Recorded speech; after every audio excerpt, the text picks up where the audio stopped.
By the time I reached Slope 5, the homes had already moved. They leaned over the alley at a new angle, whole stacks of corrugated metal and bolt-on balconies sagging toward the hull like tired shoulders. Laundry lines drooped across the gap, stretched wrong, as if the houses had shifted in their sleep and the clothes refused to follow. A crowd plugged the bottom of the stairs. Voices climbed over each other. Someone had dragged out a barrel fire, even though it was broad daylight, and the heat bit my cheeks as I pushed through. City finally sent you. A woman in a green head wrap blocked my chest with one arm. Her other hand clamped on a boy's collar, keeping him close. You going to write this one down too, Reeknitter, or you going to fix it? I need to see it first. I slid my badge out of habit more than hope. The metal plate was scratched almost smooth. Let me through, Rena. You remember my name, but you forget my steps. She jabbed a finger at the stairwell behind her. They're gone. It took them. You want to see? Look. The crowd opened just enough for me to slip past. Kids stood on the railing. Old men braced their hands on the hull wall and stared like it might grow teeth. The stairwell had always been ugly. Welded plates, uneven risers, 3 landings in a zigzag to reach the upper homes that clung to the hull face. I had climbed it so many times I could picture every missing bolt. Now it was just a slope, a single sheet of pale metal poured from top to bottom, joined flawlessly into the hull, like someone had pressed a thumb into clay and smoothed out every step. That was not in the plans, I muttered. Plans do not matter. Rena's voice hovered at my shoulder. My daughter is up there. I stepped closer. The slope caught what little light filtered down from the upper bridges. It was not the dark, scarred hull I was used to. This metal looked new. No rust, no weld scars. When I touched it with my fingers, it felt warmer than it should have in the cold alley shade. A little shiver ran from my fingertips to my elbow. Heat meant recent work, but there had been no crews here last night. No torches, no grinders, no scaffolds. Did anyone see this happen? I dragged my hand back, wiped my palm on my trouser leg. Night shift at the water point, heard a scrape. An old man balanced on a crate, hands buried in the pockets of his coat. Then a groan, then nothing. In the morning, no steps. Any quakes out on the hull? Nothing worth getting out of bed for, someone called from the crowd. I believed them. The city shook often. Karen was wrapped around the fallen ship like barnacles on a whale. The hull settled, the braces complained, dust fell, and we went on. You learned to sleep through it, or you did not sleep. A girl's face peered over the edge of a balcony far above, dark hair, crooked nose like Rena's. She clung to the rail with both hands, knuckles pale. "Mama!" she called, voice tight. "I cannot get down!" Rena's whole body leaned toward the sound. The boy at her side leaned with her. "She can climb," Rena told me. "She climbed those steps since she was small, but now the stairs were gone. And the slope was too smooth to walk, too steep to slide without breaking legs at the bottom. The balconies overhead had tilted as well, their doors misaligned in their frames. The homes themselves had shifted, pulled closer to the hull. I took a breath. My chest squeezed in a familiar way, throat tight, tongue heavy. For a heartbeat, the alley blurred, replaced by a different one. My mother's front steps torn in half, Mateo's hand slipping out of mine as the floor kicked sideways. No, not here, not now. I pulled the small slate from my pouch. It was patched plastic framed in scrap metal with a grid scratched across it. I traced the outline of the stairwell as it should have been, then the smooth slope as it was now. The difference glared back at me, a crude drawing that said one thing very clearly. The hull itself had sealed this opening. "Listen up," I raised my voice. "Here is what we do.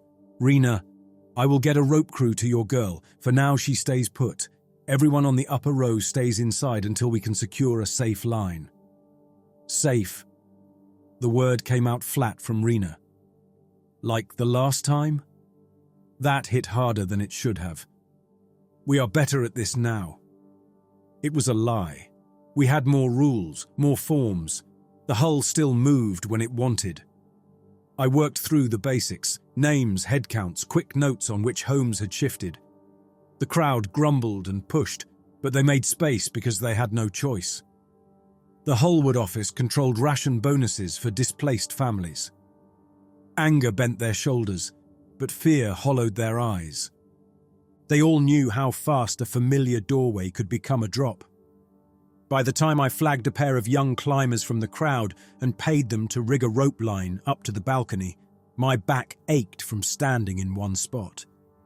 The girl came down hand over hand, feet scraping the smooth metal, eyes fixed on her mother. When she reached the ground, Rena folded both kids into her coat.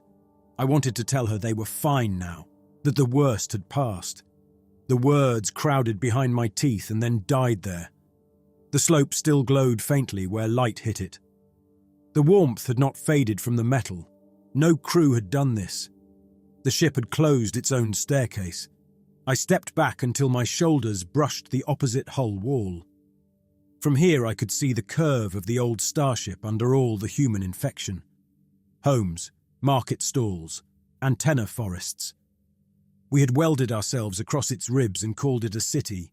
Every day we drilled deeper for metal, scraped its old bones clean, and pretended the thing under us was as dead as the war it had won for us. My hand still tingled where I had touched the slope.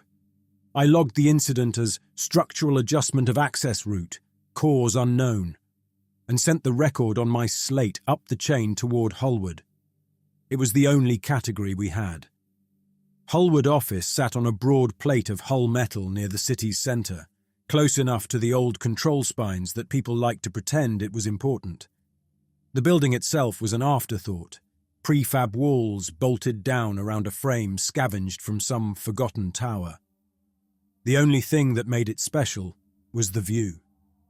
From the balcony outside the main hall, I could see Karen wrapped across the fallen ship in all directions. Market canopies crowded the upper ribs. Residential stacks bristled from old gun mounts. Antenna poles jabbed at the hazy sky. The hull itself curved away under all of it, smooth and dark, except where mining crews had stripped it raw. Somewhere under all that metal and human noise lay the decks they called the bone. And deeper still, the ones half remembered in stories, thick with alien hardware, sealed since the day the ship fell. I leaned on the rail and rubbed my thumb across the scar on my palm, the one from the day Matteo disappeared. It was a raised line from thumb to wrist, healed smooth but still sensitive. If I pressed hard enough, I could feel that old moment again, his fingers slipping, the floor tilting, the sound of our home cracking open. We were not better at this now. We had just learned to count faster. Alvar! Councillor Harriet Issa's assistant stuck her head through the doorway. They are waiting. The council chamber had no grandeur. Just a long table, mismatched chairs, and a ceiling patched with hull scraps that did not quite match. Someone with a sense of humour had hung a painting of the Starship's first descent on the far wall. It showed a heroic silhouette dropping through the clouds, fire trailing from its flanks. No broken cities underneath, no screaming, no bodies. Harriet sat at the centre of the table, sleeves rolled up, grey hair pinned in a knot that had started tidy and come loose. Piles of paper and slate spread around her like falling leaves. Across from her, Commander Halvor Jace leaned back in his chair, boots planted wide. His militia jacket strained at the shoulders. He looked like every barricade and checkpoint in Karen rolled into one man. At the far end, bent over a shallow tray, Dr. Amrita Ghosh adjusted the focus on a hand lens. A thin coil of something pale and fibrous lay in the tray, cradled in clamps. Harriet tapped her fingers on the table as I entered. "You were on Slope 5 this morning?" "Yes." "Structural movement?" Her eyes flicked to my slate as I set it on the table. Stairwell sealed. Homes shifted closer to the hull. No crew assigned overnight. "You sure on that last part?" Halvor rested one hand on his belt. his fingers brushing the butt of his sidearm. "Kids like to weld where they are not sent. I checked the shift logs on my way here." I kept my tone level. No teams, no welder burns. The surface is clean, new, warm to the touch. Halvar's brows climbed. "Warm?" Amrita looked up from her tray at that word. Her dark hair was braided tight, streaked with copper wires that fed into the scanner on her wrist. A surgeon turned hull biologist. She wore her scalpel kit on the same belt where everyone else kept a knife. "Warm how?" she asked, like it had been worked in the last watch. I remembered the way the heat had soaked into my fingertips. Or like it came out of a forge. It did not come out of any forge on our side. She turned the hand lens around so Harriet and Halvor could see the coil in the tray. "This is from level 17 bone deck sector." She flicked the scanner with one finger. "We found it wrapped around a coolant pipe that was not there a cycle ago. The coil looked like muscle stripped of color. Fibers twisted together, faintly translucent, anchored in a flake of hull metal at one end. Thought the bone decks were dry." Halvor tilted his chair back onto two legs. "That is what your reports always say." "They were," Amrita answered. "This was not there on my last survey." She nudged the coil with a thin metal probe. It flexed just a little, like something remembering how to move. "It is fused to the alloy on a microscopic level. The hull and this tissue are growing together." Harriet pinched the bridge of her nose. "We do not have room for poetry, Doctor. Growing together means what, exactly?" "It means the ship is not just shifting under us." Amrita straightened. "It is rebuilding itself." The room went quiet. Outside, through the patchwork ceiling, came the distant grind of a hauler on one of the upper ribs. The sound traced through my bones. Harriet broke the silence first. "We have shortages everywhere, Doctor. Metal, fuel, fresh water. The Council wants us to expand the Shaft 9 mine. That means cutting into bone deck. If what you are showing me means we are drilling into something that might wake up, I need you to say that now." Amrita held Harriet's gaze. For half a breath she looked tired, older than I remembered. Then her shoulders squared. "The tissue is reacting to damage," she answered. "We cut it, it contracts, we burn it, it chars on the surface, and then the fibers underneath tighten. That behavior looks like healing. If we keep digging, it will keep healing harder, and it will do that in the middle of our homes." Harriet exhaled. "And if we do not keep digging, people freeze this winter." Halvor dropped his chair onto all four legs with a thump. "We are talking about meat stuck on metal, not a god. You want more security at the mines, fine, but we do not stop because a cut wound twitched in a tray." "She is not asking you to stop." I watched the coil flex again, slow, like the last echo of a heartbeat. "She is asking you to think before you hit something that reacts." They both looked at me. "You were on slope 5 this morning," Harriet repeated. "Do you think this is the same thing?" I chose the words carefully, that the hull did something with intent. It closed a staircase. It pulled those homes closer to itself. I have been working shifts like that for 10 years.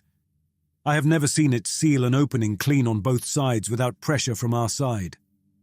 Buildings move. Halvor spread his hands. We bolt them down. We bolt them again. We act surprised when the old bones under them shift. That is Karen. You know that better than anyone. He was not wrong. But the warmth in that metal had not been a settlement shiver. It felt new, fresh, alive. I do not have an explanation. My mouth felt dry. I forced the next words out anyway. "I have a bad feeling." Harriet's mouth twisted. "Bad feelings are not metrics, Alvar." Amrita glanced at me, a quick sideways look that landed heavier than any comfort. Harriet pushed her slates into a single stack. "We cannot afford to freeze. We open Shaft 9 further. Commander, you get your security. Doctor, you get one more survey of the new tissue. I want answers that are more than bad feelings before I bring this back to the Council." Halvor nodded once. "I will have a squad ready at dawn. I will need a recon from Hullwood, Amrita added. Someone who knows the layout, the old marks, the places we already weakened. Her eyes stopped on me. Alvar has been down there more than anyone. My mouth opened before my better judgment could catch it. I have other shifts. I will clear your slate for the day, Harriet cut in. You are going. You bring me back something I can act on. That was it. Meeting over. They moved on to fuel tallies and militia rosters, the everyday scrape of holding a city on a dead ship. I gathered my slate and backed away. Amrita caught my elbow as I turned toward the door. Isaac. I paused. Bring the maps, she murmured. The real ones, not the ones we show the council. Her hand was warm around my arm. The touch brought with it a rush of those old nights in the clinic after Mateo's hull shift, when she had patched me and failed to patch him, and we had tried to fill the gap between us with work. It had not held. I do not keep false maps. I tried for a smile. It came out thin. Just old ones. Bring them anyway. The bone decks lived under the city like a rumor. Miners talked about them the way kids did about ghosts. The name came from the first time someone cut through the hull and found the thick, ribbed internal braces that kept the ship from tearing itself apart in combat. Depending on who you asked, the nickname was respect or mockery. The shaft cage rattled as it took us down. The winch on the surface strained, chains clanking through guides welded to the old hull. My stomach did its usual slow roll. The deeper we went, the less I trusted the welds overhead. We should have upgraded this lift 10 cycles ago, Amrita muttered, fingers tight on the safety rail. Council prefers to upgrade the ones that bring ore up, not people, I answered. Halvar's squad shared a cramped bench opposite us.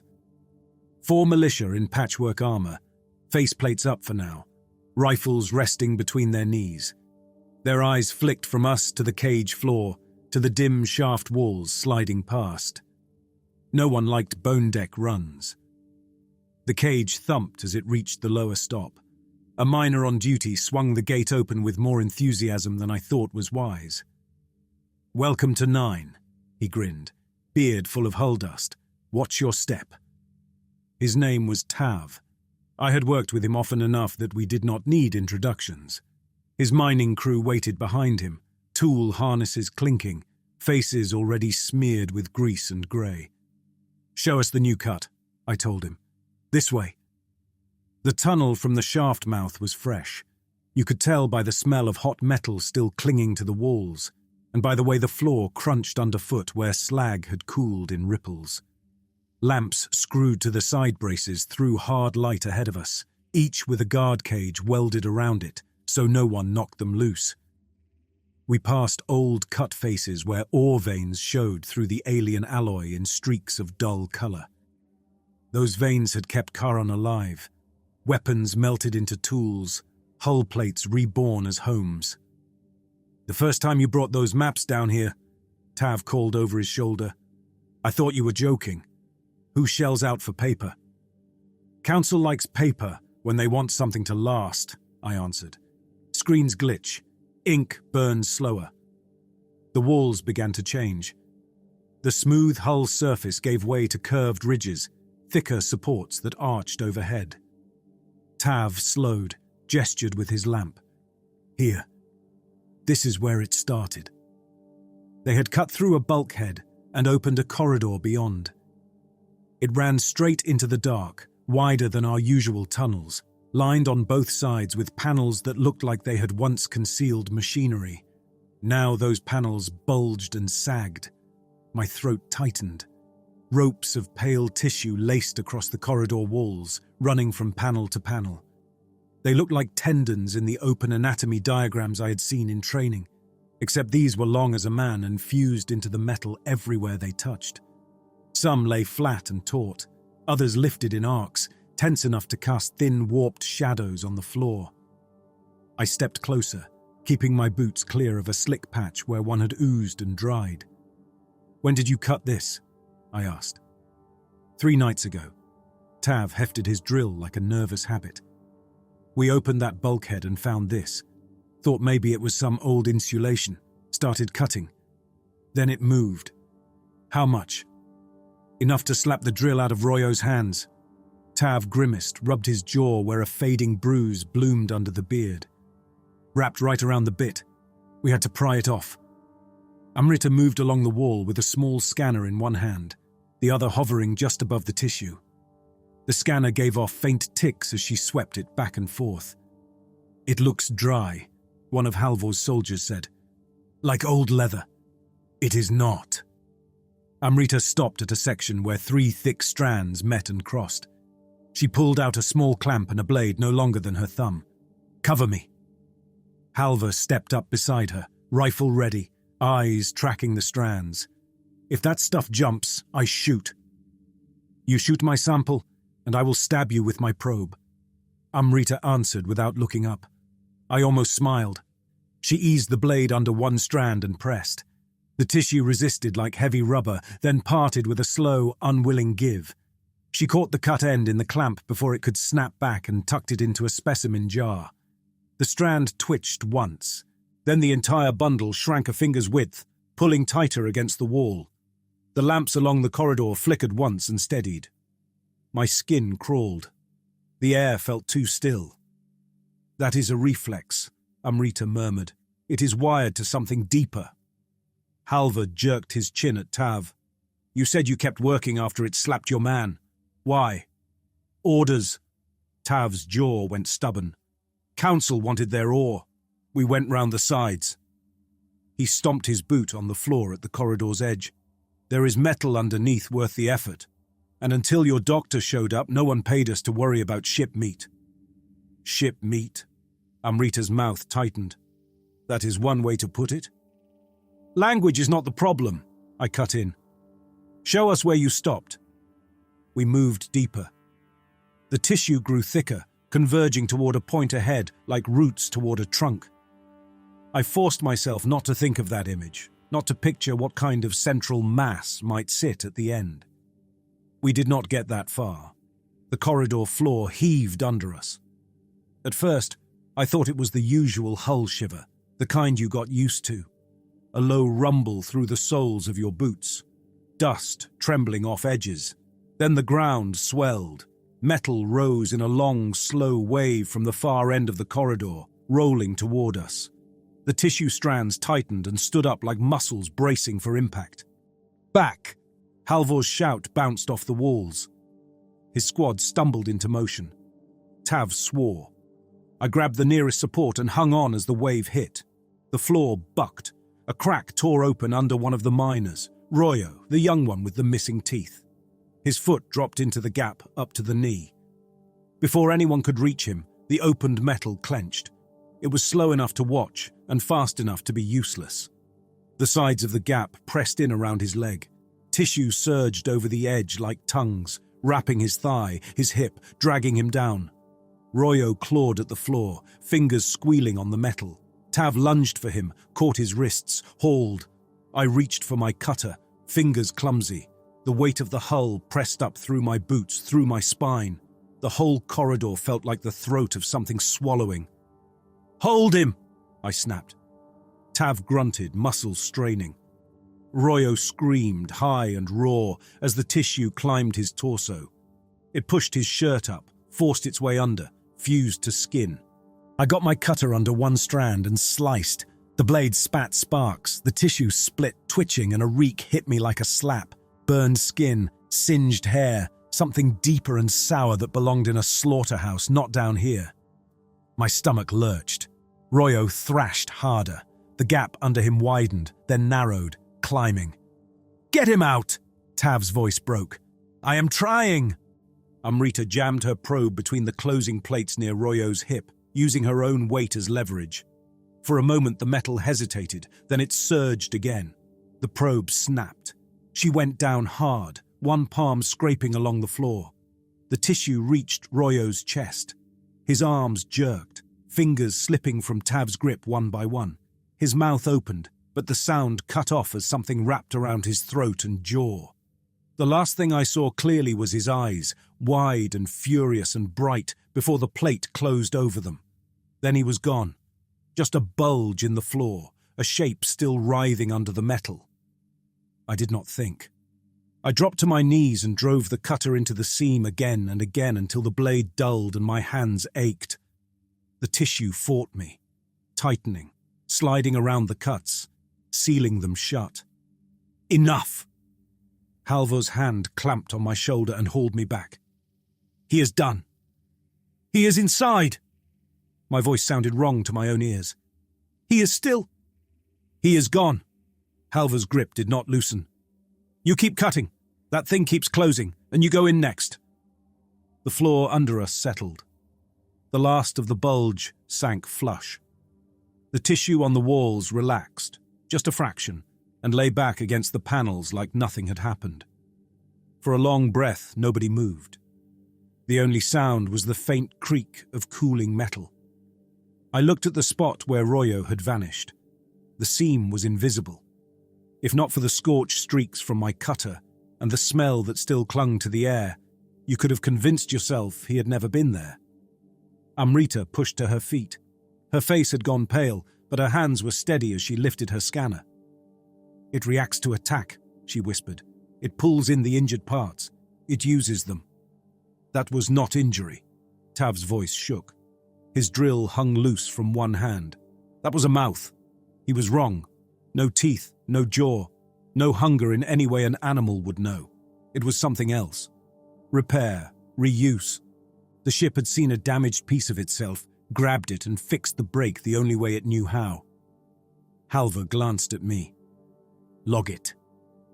My fingers felt numb as I pulled out my slate. The screen shook until I braced my wrist on my knee. My brain ran the numbers of the head count without me. One less miner, one more family I would have to visit with a form and a ration voucher and a thin apology. Condition? The slate prompt blinked. I hesitated, then wrote, Structural response lethal to human presence in repair zone. Regrowth and movement observed. Words that would land on Harriet's desk in an hour, stripped of smell and scream and heat. Words that could not begin to cover what we had just seen. Night in Karen always felt heavier, but that night the weight had teeth. I lay on my cot in my single-room cube, clothes still on, boots kicked into a corner. The walls hummed with the faint vibration of generators 3 decks away. Somewhere outside, a child cried once and quieted. My body ached from the day. The Slope 5 climb, the lift, the fight in the corridor. I thought of Rena's daughter clinging to the balcony rail, of Royo's fingers slipping out of Tav's grip, of the smooth metal slope warm under my hand. The hull shuddered. At first it was the usual, a low, distant roll that rattled cups on shelves and dumped dust from vents, the kind of tremor people cursed and slept through. Then it built.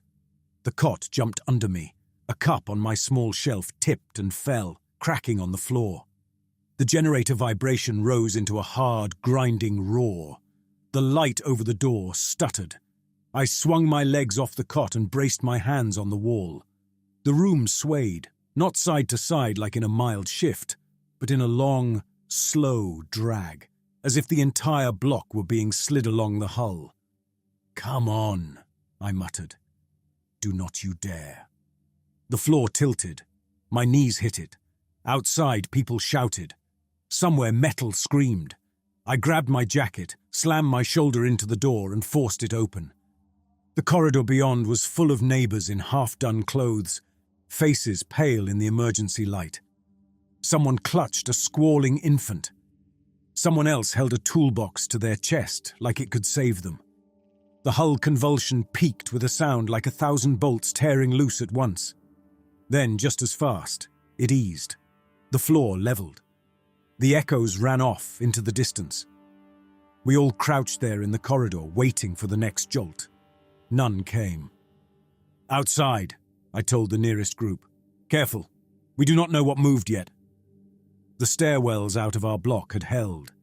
The open walkways beyond were crowded with people doing the same thing I was, looking up and down the hull, trying to see what had changed in the dark. It did not take long. The south quarter had shifted. You could see it in the line of the roofs. Blocks that used to sit in a gentle curve now stepped down in sharp drops, like a broken spine. Whole clusters of homes tilted at new angles. Bridges that used to connect facing buildings now hung open over empty air. And slicing through the middle of it all, bright even in the low light, ran a new corridor. It cut across the hull in a straight line, maybe 2 blocks long, glowing with a faint sheen that reminded me of the slope on Slope 5. Its walls were smooth metal. No weld marks, no doors, no signs of human work at all. From this distance, it looked like someone had taken an old diagram of the ship's interior and pressed it through the city from below. People shouted. Some pointed at the blocks that no longer existed. Where homes had been an hour ago, there was bare hull now, shining with that new metal sheen. In other spots, pieces of buildings jutted from the hull at awkward angles, half swallowed, like someone had started to push them out of the way and stopped halfway. The scream that cut through the night snapped my head around. It came from the end of the new corridor. My feet were moving before I knew it. I ran along the nearest catwalk, grabbed a ladder, climbed down, and crossed 2 bridges that should not have lined up but now did. My body knew the old paths. My instincts kept tripping where the city no longer matched them. By the time I reached the mouth of the corridor, a tight knot of people had gathered. Emergency lamps on tripod stands cast harsh cones of light over the scene. In their glare, the new walls gleamed like bone. A man lay half fused into that wall. His torso stuck out at a right angle, arms limp at his sides. From the waist down, his body disappeared into the metal. The surface around him had risen in a swelling curve, hugging his ribs. The skin where metal met flesh was stretched and shiny, veins pressed close to the surface. His eyes were open. His chest rose and fell in shallow breaths. I recognized him, a vendor who sold fried root from a cart near the South Market. I had bought lunch from him the week before. A woman knelt beside him, hands hovering helplessly over his shoulders. "Garo! Garo, look at me!" He tried. His gaze flitted in her direction, then slid away. "How long?" I asked the nearest onlooker. "We found him like this when the shaking stopped." "You tried to pull him free?" The woman whipped around, face streaked with tears. "You think we did not try?" Her hands flew to Garo's arms, tugging. The metal around his waist tightened. He grunted, jaw clenching. "Stop!" I crouched beside them. "You hurt him more doing that." "He is already—" Her words broke. I looked up at the wall around him. The surface was not flat. Lines and shapes rose in relief around his body, a long groove above his head, a shallow recess near his shoulder, a series of raised ridges along his spine. I had seen those shapes before. In a museum in the old Central Dome, as a teenager with Matteo, standing in front of a blown-up schematic. "Primary command access," the guide had called it. "Nerve trunk walls, conduit outriggers. This is where the officers used to stand during battle." Garo's outline matched one of those uprights almost perfectly. The hull had not just grabbed him. It had put him somewhere on purpose. The back of my neck prickled. Behind me, someone cursed low. "Ship is taking people." "It always took people," another voice answered. "Just not like this." I straightened slowly. The new corridor stretched ahead, smooth and straight, cutting through the ruins of homes and stalls. Emergency teams were already stringing ropes across gaps, pulling people back from edges. Somewhere in the dark, I could hear the distant wail of injury whistles. The hull had used the convulsion to clear a path. It had rearranged homes, swallowed some, spat others out crooked, and laid down a corridor that matched a deck plan it had not seen in decades. Slope 5's vanished stairwell had been a warning. Royo's death had been a test. This was the first full move. I looked at Garo, breathing shallow against the hull, and at the woman kneeling beside him. "We will get medics," I told her, "and cutters. We will see how much of him we can save." "You can save all of him." Her eyes snapped up to mine. "You have to." They cut Garo out of the wall in the South Clinic. or tried to. The clinic used to be a cargo bay. Someone had slapped up partitions and curtains and called it good. The only part that looked like a real medical space was the slab in the center. A thick plate of hull metal on a lift wired so they could raise and lower it with a crank. Garrow lay on that slab. The piece of wall that owned his lower body had been cut free from the corridor and hauled here with winches and swearing.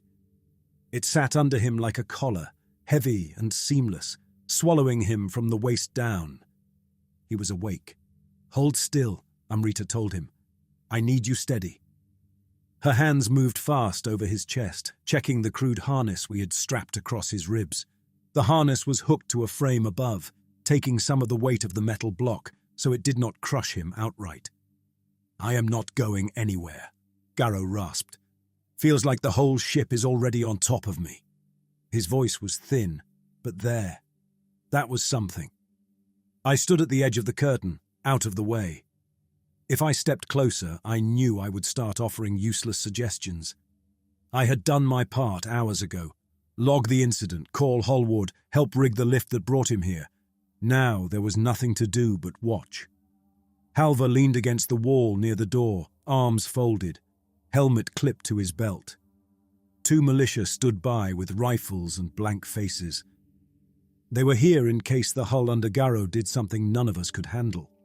"Explain this again," Halvar told Amrita. "Short. We already cut one seam."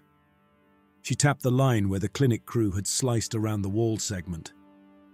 "It did not react. That suggests it wanted this piece moved.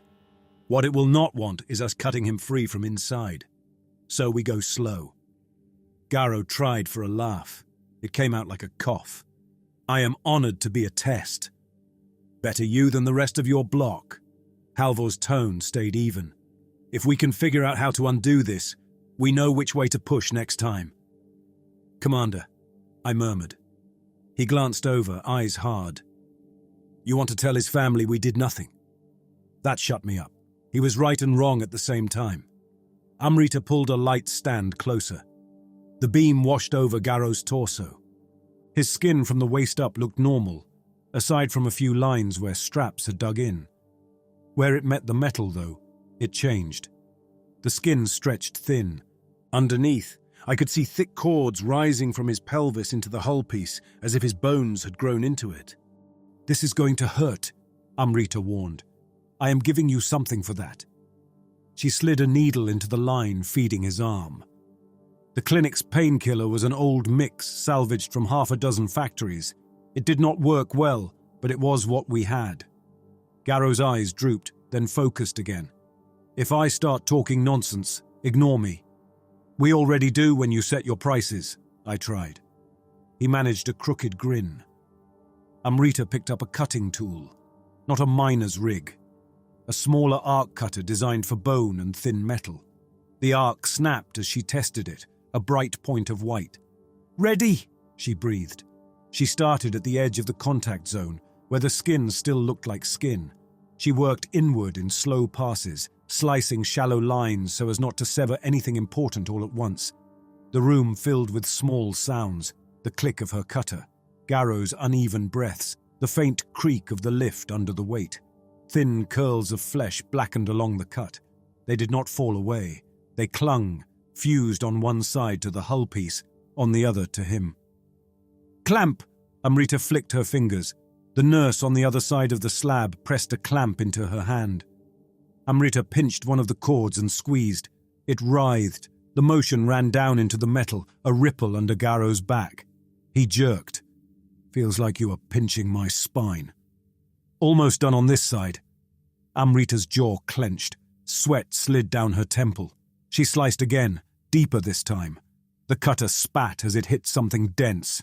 Not bone, not metal either. Something in between. The hull under Garrow answered. I felt it through the floor. A small tightening first, like a breath pulled in. Then a low grind as the block tried to pull his lower body deeper. The harness creaked. The frame overhead shifted. Bolts complained. "Hold him!" Amrita snapped. The nurse grabbed Garrow's shoulders. I stepped to his head on instinct and wrapped both hands around his wrists. His fingers crushed mine with surprising strength. "Easy," I muttered. "We have you." The block lifted a fraction, dragging him down with it. The harness straps dug into his chest, the cut edges of flesh stretched. One of the cords snapped free, spraying dark blood across Amrita's forearm. Garrow screamed. My teeth clenched so hard my jaw throbbed. I kept my grip. "Stop!" Halvor barked. "It is taking him! If we stop now, it finishes without us." Amrita's voice cut through Garrow's scream. "If we keep going, we might get enough separation to—" The hull piece twitched again. The sound this time was worse than the grind. It was a wet, tearing noise, deep inside where I could not see. Amrita froze. Garrow's hands went slack in mine. For one long second the clinic faded, and another room snapped into place in my memory. Matteo on a table just like this one, his chest open, his face covered to the eyes. Amrita younger and less tired, hands red up to the wrists. My mother in the corridor outside, whispering prayers to a ship that did not listen. "His heart is gone," Amrita had told me then, voice raw. "I am sorry." Now she did not have to say anything. I knew. The hull block relaxed. The harness went slack. Garrow sagged against the metal, head lolling to the side. Amrita set the cutter down very carefully. "We document everything," she murmured. "And we stop pretending this is random failure." She reached for a sheet to cover Garrow's face. Midway through the motion, her hand shook. She lowered it, took a slow breath, then finished the job. I let go of his wrists. My fingers kept the shape of his grip. Halvor pushed off the wall and stepped into the light. "You think it killed him on purpose?" he asked. "Or because you hurt what it wanted?" Amrita straightened. "It reacted to protect a connection. Whatever it was doing with his body, we threatened that, so it cut losses and pulled him in faster." She wiped her arm with a rag that used to be white. "It feels like healing to me, not hunting. A bad kind of healing, but healing." "Good," Halvor muttered. "So it is a doctor. Maybe we can recruit it." "This is not funny," I snapped. "Nothing about this is funny," he answered. "But I need a joke every few hours, or I put a charge under this whole deck and bring it down by force." He caught my look and shrugged. "Relax. Not yet. Council will want their vote first." "Council will want a report," Amrita added. "We give them this, they open shaft 9 wider and pretend we still control what happens down there." "You have an alternative?" Halvor asked. Amrita wiped her tools, movements sharp. "Yes. We stop fighting blind. We go where this tissue leads instead of cutting at the edges. Find the main organ it feeds, the trunk, whatever passes for a core in that thing. Then we poke that directly." "Poke," Halvor repeated. "You can use a bigger word if it makes you feel better." He snorted. "You want to walk deeper into ship meat on purpose. You just watched it swallow a man while we tried to pull him out." She met his gaze without flinching. "Do you really want to keep guessing how it works from scraps near the surface?" He hesitated. That was new. Halvor usually moved through decisions like a hauler through crowd traffic. Straight line, no apologies. "We bring it to the council," he decided. "They can argue about who walks into the throat." Amrita's eyes slid to me. We all already knew the answer. Council met in the old navigation dome that sat near the ship's spine. The dome had been glass once. It shattered in the fall. Now it was covered with patchwork metal and reinforced beams. The only reminder of its old purpose was the view. A ring of narrow windows, cut between plates, circled the room. From there you could look down and see the city wrapped along the hull. The south quarter's broken line, the new corridor like a knife scar, the block still tilted from the last convulsion. Those windows were the only reason the council had never moved somewhere safer. People liked their leaders to see what they were ruling over. Harriet stood at the center of the room, sleeves rolled up again. The lines around her mouth looked deeper than the day before. A semicircle of councillors sat behind her, some wrapped in thick coats, some still in work gear. Halva and Amrita stood at my sides, flanking me like guards escorting a prisoner. Harriet raised her hand for quiet. "We have reports." Her gaze took in the room in one sweep. "Hull convulsion last night, largest in 6 cycles. New corridor formation, multiple structures displaced, casualties heavy." Her eyes landed on me. "Riknita Alvar has field notes. Dr. Ghosh has tissue analysis. Commander Jace has casualty estimates and security recommendations. We will hear them in that order." A murmur ran along the benches. Heads turned toward me. I stepped forward. This was the part of the job I had never learned to enjoy, turning screams and bent metal into sentences. I kept it short. Slope 5 sealed stairwell. The corridor in the mine. Royo's death. The night convulsion. The new corridor through the south quarter. Garrow's integration and the failed surgery. I did not dramatize. I did not underplay. I spoke in numbers and locations and plain language, and I watched those details land. By the time I finished, 2 counselors had their faces in their hands. One stared at the broken line of the south quarter through the nearest window. Harriet nodded once. "Doctor." Amrita stepped into the center. The tray from the clinic sat on the table beside her, covered with a cloth. The coil from bone deck lay under it. She pulled the cover back and lifted the sample for the room to see. "This is not dead tissue," she began. "Everyone in this room already suspects that. You have seen it move.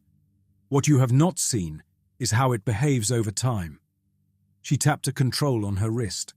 A small projector coughed to life on the table, casting an image against the nearest patch of wall. It was a close view of the coil, filmed in the clinic, with a timestamp crawling along the bottom. "First recording." Amrita's voice stayed level. 20 minutes after extraction. You see it twitch when I apply pressure." She skipped forward. The image jumped. The coil shrank, thickening.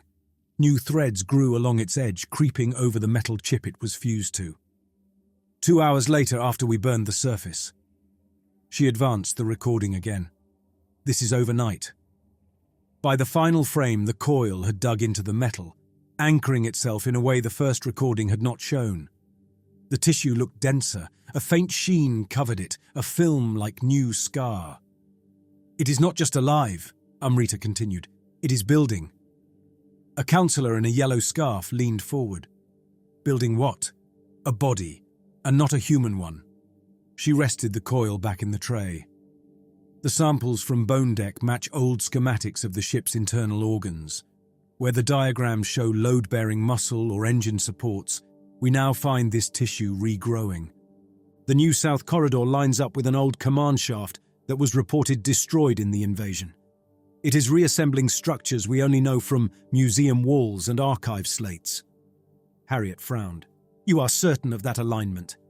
"As certain as we get about anything." Amrita's eyes took on a hard light. "This is not random collapse. It is reconstruction. It is doing what it was built to do." "And what was that?" someone called. That question hung there for a heartbeat. "Win a war," Amrita answered. "This wreck fell saving us from an invasion we could not have stopped alone. Its designers gave it the ability to heal and to use whatever matter was at hand. Back then that meant crew. Now it means us." The room buzzed. Fear, anger, disbelief, all packed into one rising noise. Harriet lifted a hand. "Quiet." The sound dropped to a low murmur. "Doctor." Harriet's voice softened one notch. "You think this is the same behavior we are seeing in the corridors? The man in the wall, the deaths in the mine?" "Yes." Amrita did not look away.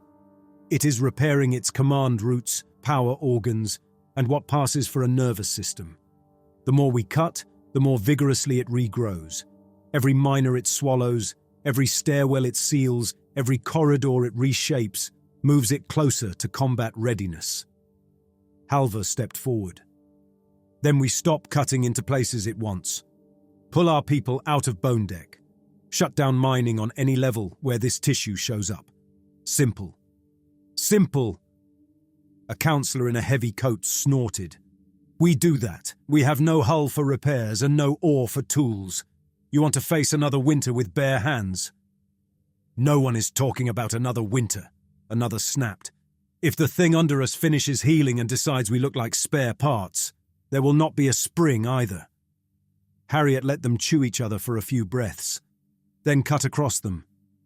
We are not here to argue about fear, she stated. We are here to choose what kind of risk we accept. We have always lived on someone else's broken weapon. We mine its bones because we have nothing else. That choice has not changed. What has changed is that the weapon is waking up.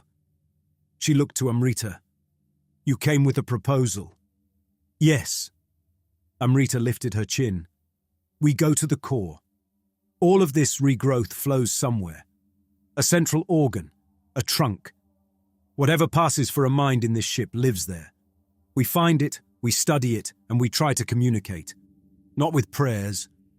With the only language it clearly understands, structure and load. If we can understand what it is repairing toward, we might have leverage. Maybe we can guide it, or at least predict which districts will move next. And if we cannot, Halvor asked, then we can still target the right places to cut and burn. Amrita's eyes did not soften.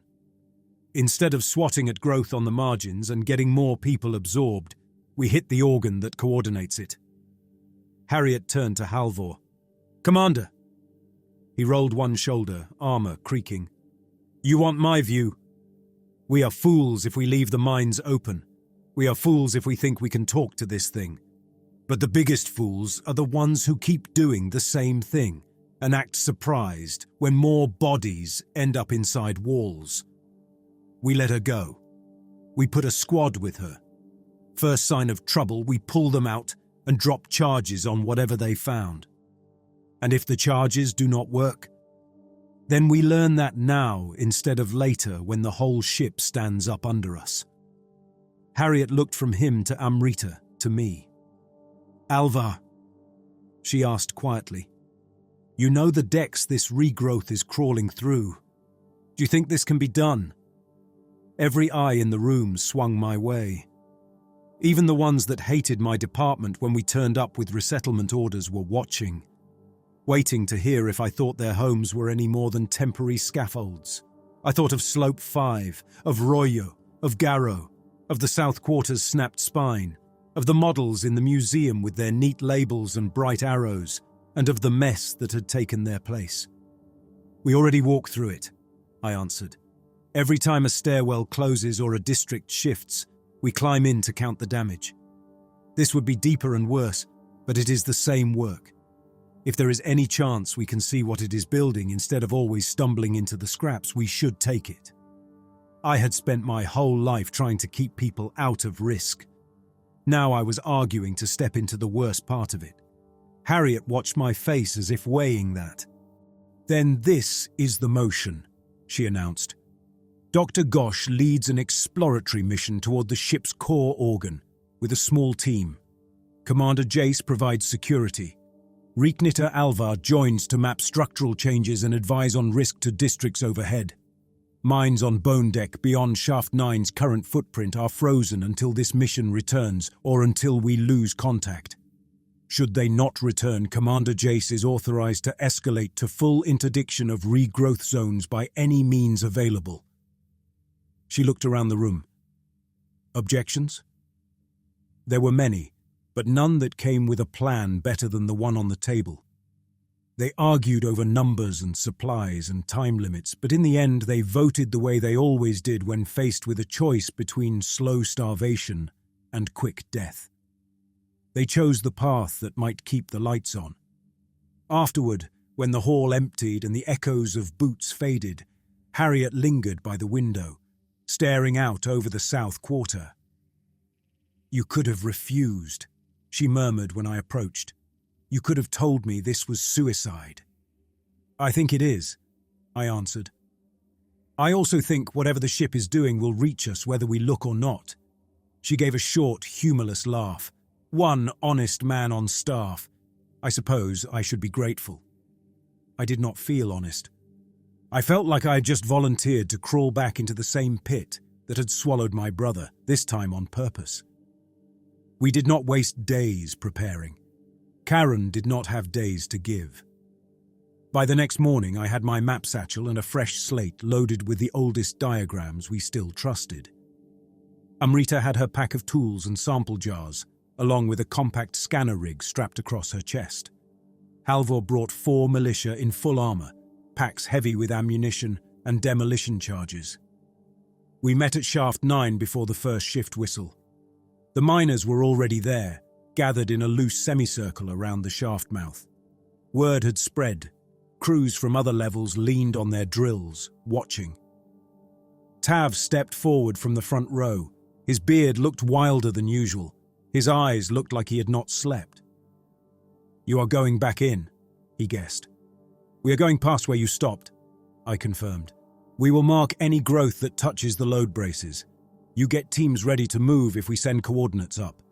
Some districts will need to clear out fast." He grimaced. "I will get them ready.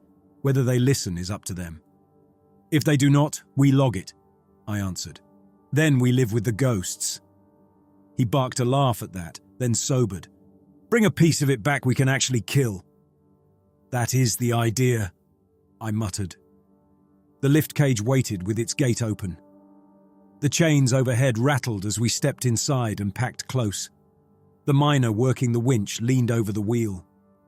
"If it starts shaking like last time, I pull you back up," he called. "I do not care if you curse me for it."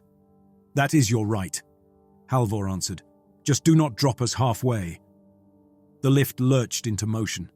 The shaft walls slid past, first rough from human cuts, then smoother where the original hull metal took over. Lamps mounted at intervals cast fixed pools of light. Between them, the darkness felt deep enough to swallow the cage. I focused on the feel of the lift under my boots, the sway of the chains. Anything but the memory of a different drop years ago, when a young Amrita had pulled me out of a collapsed hallway while Matteo's body cooled somewhere they had not yet reached. "You all right?" Amrita's shoulder brushed mine. "Fine." I flexed my fingers around the strap of my satchel. Just thinking of the stories I did not listen to when old miners talked about Bone Deck.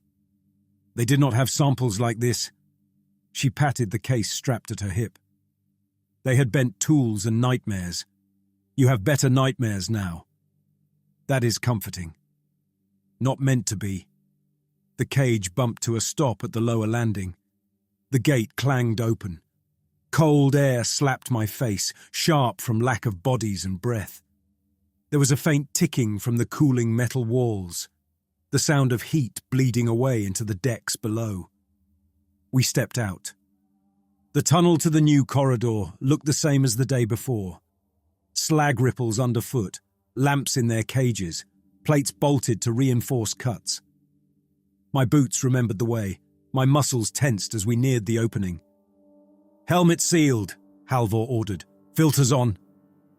I pulled my visor down. The seals hissed as they closed. The world narrowed to the circle of glass in front of my eyes and the sound of my own breathing in my ears. The corridor beyond the bulkhead had changed. The tissue we had seen before was thicker now. Bundles of it ran along the walls in overlapping layers. Some had split and spread flat, forming smooth, pale plates that covered old panel gaps. Others hung like cables from the ceiling, swaying slightly in the draft our bodies brought. We advanced in a tight line. One militia in the lead, then Amrita, then me, then the rest of the squad. Halvor brought up the rear, head turning, rifle barrel tracking each new bulge and strand. "This is all new," Amrita's voice came through the helmet link. "Less than a day old if the surface gloss means what I think it does." "Gloss," Halvor muttered. "Do not dress it up. It is wet." He was right. The plates had a sheen like skin left too long under bandages. When our lamp beams hit them, they shone. "Watch your footing," I warned. "If the floor starts to rise, we retreat. No heroics." The lead militia took careful steps, rifle sweeping slowly. The floor under his boots looked solid for now. Original hull, scratched and dented, overgrown at the edges by tissue creeping inward. We moved deeper. The corridor curved, dipping slightly. My map on the slate overlaid the old schematic with what we saw. The alignment was not perfect, but close enough to make my stomach twist. This path had not existed for years. The ship was rebuilding it from memory and leftover structure. "Stop!" Amrita ordered. We froze. She crouched by the wall where several strands converged. Up close, I could see faint pulses running along them, like waves traveling through a rope when you shake one end. "They are carrying load," she murmured. "Mechanical, electrical, something. These are not just random growths." "You want a sample?" Halvor guessed. "I want to see which way the signal flows." She unhooked a sensor from her belt. "If we can trace that, we can find the main trunk." She clamped the sensor onto one strand and watched the readout on her wrist. Lines scrolled there, too fast for me to read, even if I had known what any of them meant. "Direction is forward," she concluded. "Away from us. That way." She pointed down the corridor into the deep. "Good," Halvor grunted. "We are going the wrong way." We kept moving. The air grew cooler, not the simple cold of lack of heat. A more focused chill, like the inside of a storage unit kept low on purpose. My breath fogged the visor. The tissue along the floor thickened into ridges. The lead militia had to step from one to the next, testing each with his heel before putting weight on it. Some flexed slightly, others held firm. Then something moved at the edge of my vision. "Left wall," I warned. A section of tissue was inflating. It had been flat a moment before. Now it swelled, pushing out into the corridor, blocking half the width. Veins thick as my fingers rose under its surface. "Back!" Halvor snapped. We took 2 steps, 3. The bulge kept growing until it pinched the passage, then split down the center. What pushed out was not a limb or a mouth. It was a rod, a long, narrow cylinder of hardened tissue and alloy, tipped with a jagged metal hook. It extended to the far wall, rooted itself there, and stiffened. A brace, my mind supplied. A support strut, grown to lock this new corridor into the hull. "Everyone all right?" Halvor asked. "I am going to be less all right if one of those grows through my chest," one of the militia muttered. "Then do not stand where it wants to grow." "The braces in the old diagrams are in fixed locations. If we match this one to the map, we can predict where the next might appear." "Give me a look," Amrita requested. I shared my slate feed to her wrist. She glanced, flicked through layers, then nodded. "It matches," she confirmed. "At least roughly. That means the trunk should be 3 more turns down, at the vertical shaft." I focused on putting one boot in front of the other. The corridor sloped more sharply. My thighs burned. The tissue thickened until it was hard to see the original hull. We passed more braces, some still flexing, some fully hardened. They clicked as they settled, a sound like teeth biting down. "Feels like walking down a throat," one militia muttered. "Keep the metaphors to yourself," another replied. We rounded the 3rd turn. The shaft opened in front of us without warning. One moment there was corridor, the next there was space. A circular opening at least 6 times my height across dropped away into the dark below and stretched up beyond our lamps. A narrow ledge hugged the right side, carved into the original hull.